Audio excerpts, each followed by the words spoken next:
This book is dedicated to my mom. This is your book, Mom. I am just following your lead. The music you will hear in this audiobook is written and performed by my mom, Carly Burdett. The recordings and the production of the music is by Daryl Dunn.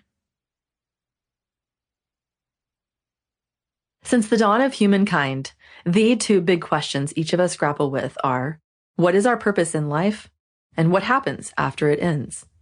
Such is the moral of Dorie's story in this book.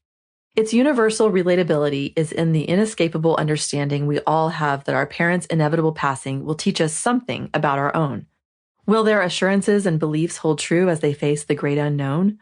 How can we comfort them? How can they comfort us? Why is something so commonplace and expected still so mysterious and daunting? Dawn illuminates this journey we all face with a powerful retelling of the final days of one woman's life as observed by and told by her daughter. If you have watched a loved one pass away, you know that it is a transformative experience that exposes you to greater truths, bigger than any one life or any one belief system. And whether you interpret Carly's visions as something divine, sublime, or simply one's way of coping, this book invites you to trust in and honor the experience of a loved one facing death. Furthermore, Dawn demonstrates the power of setting aside fear and expectations for something more hopeful, possibility.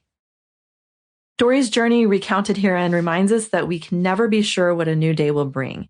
If you are willing to be open to messages from the other side, I assure you that her experiences will help you get a little more comfortable with the unknown and the fate that we will all someday face. David Wyatt, communicator and friend.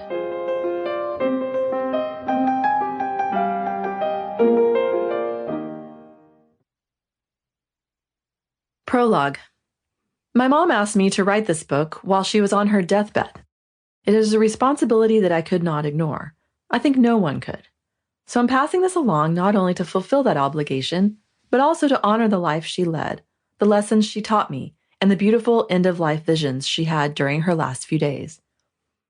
This is my story of caring for my mom as she passed away, her powerful and compelling insights as she approached death, and my surprising spiritual journey with her since then. My mom, Carly, died on August 1st, 2019 at the age of 73. Her physical body had fallen to kidney disease and complications from pneumonia. We were always very close. We collaborated on creative projects, consulted each other on our paths, and helped each other laugh and cry our way through life's trials. She was the best mom I could have asked for, and I still miss her every single day. She had come close to dying from a similar and related disease when I was a kid, so her death was a loss I had expected and feared for most of my life. Before July 29th, 2019, I was not a very spiritual person, and I believed that having any real knowledge of the afterlife was impossible. I thought that death was maybe final, the end of the line. I thought that any insights into the other side were unknowable. I had come to terms with being comfortable with those unknowns decades ago. I did not believe in ghosts, spirits, angels, or any other supernatural phenomena. I was maybe open to those things conceptually, but I didn't believe them. Since the age of 19, I had believed only in what science could prove. I considered myself agnostic, not claiming to know about these matters one way or another, and I felt comfortable with those unknowns. I had accepted long ago that I would never know what lies beyond this life. But the events that occurred on and after July 29th, 2019 have convinced me otherwise. My mom was a kind, smart, considerate, genuine, and compassionate person who loved Willie Nelson, the University of Texas Longhorns football, National Geographic, and any kind of chocolate. She was a composer, a musician, and a poet. She loved math, travel, history, and family.